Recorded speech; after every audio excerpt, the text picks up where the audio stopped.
¿Alguna vez nos hemos parado a pensar en lo que significa de verdad capturar un instante para siempre? Hoy vamos a hacer justo eso, un viaje en el tiempo, al momento exacto en que la humanidad aprendió a congelar la realidad. Vamos a descubrir la increíble historia del daguerrotipo. A ver, paremos un segundo a pensar en esto. Un mundo sin una sola foto. Ni en el móvil, ni en álbumes, sin recuerdos de viajes, sin poder ver la cara de gente que ya no está. Pues bien, durante casi toda la historia de la humanidad, el mundo fue así. Si se quería una imagen de algo o de alguien, la única opción era que un pintor la dibujara. Pero claro, todo eso estaba a punto de cambiar. Mucho antes de la fotografía existía esto, la cámara oscura, que en esencia era una caja totalmente a oscuras con un agujerito. La luz entraba por ese agujero y, ¡zas!, proyectaba en la pared de enfrente una imagen de lo que había afuera. Pero del revés. Era genial, y los artistas la usaban para calcar paisajes con una precisión increíble. Pero tenía un problemón. En cuanto movías la caja, la imagen se esfumaba. Así que el gran reto era, ¿cómo diablos se podía atrapar esa imagen para siempre? Y aquí es donde entra en escena nuestro primer protagonista, Joseph Nicéphore Niepce, un inventor francés que estaba literalmente obsesionado con la idea de fijar esas imágenes que se escapaban. Estaba totalmente decidido a encontrar una sustancia que, de alguna manera, reaccionara a la luz y se quedara con la imagen grabada.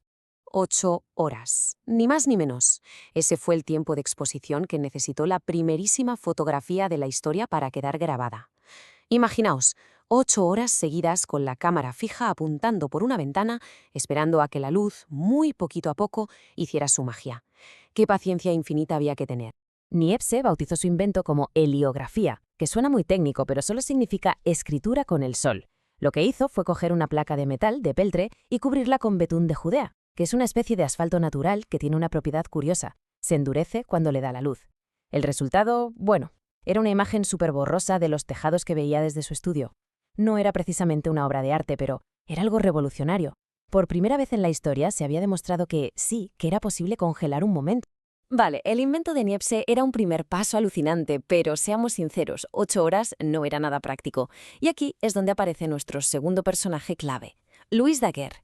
Daguerre era un artista y un hombre de negocios de París, muy famoso por sus dioramas, unos espectáculos visuales que eran una pasada. Vio el potencial de la heliografía y enseguida se asoció con Niepce para intentar perfeccionarla. Esta cronología nos muestra que esto no fue cosa de un día, fue una carrera de fondo. Se asocian en 1829, pero solo 4 años después, Niepce muere de repente. Daguerre, lejos de tirar la toalla, siguió investigando por su cuenta, experimentando con todo tipo de químicos durante años, hasta que por fin, en 1839, estaba listo para presentarle al mundo algo que lo iba a cambiar todo. Y aquí está su gran golpe de genio, el concepto de imagen latente.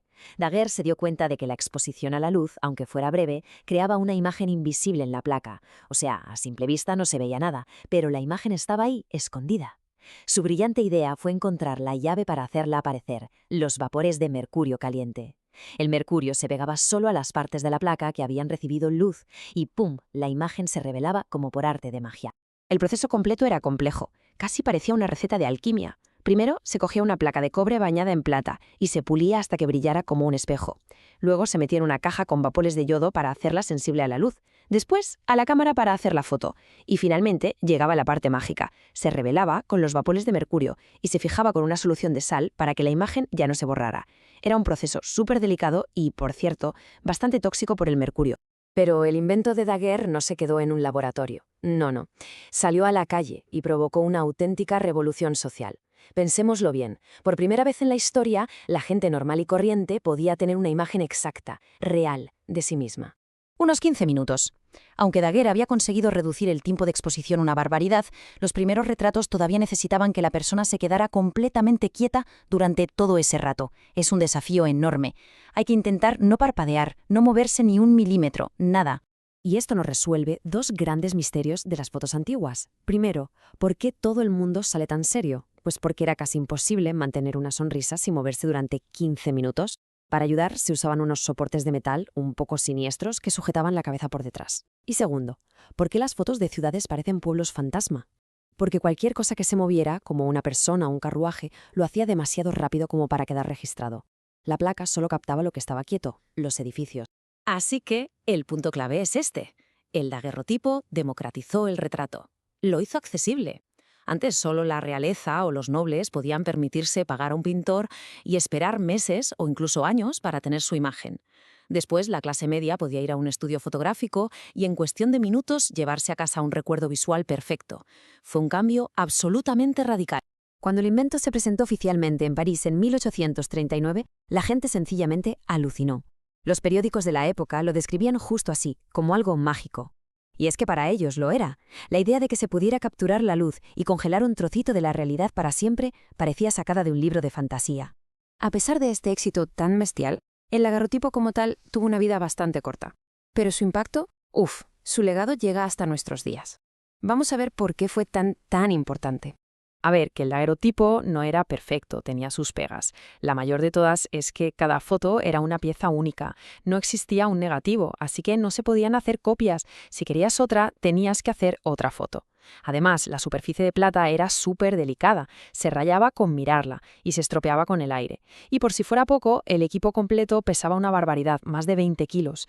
Por todo esto, con el tiempo, fue sustituido por otras técnicas, como el calotipo, que ya usaban negativos de papel, eran más baratas y permitían hacer todas las copias que se quisieran.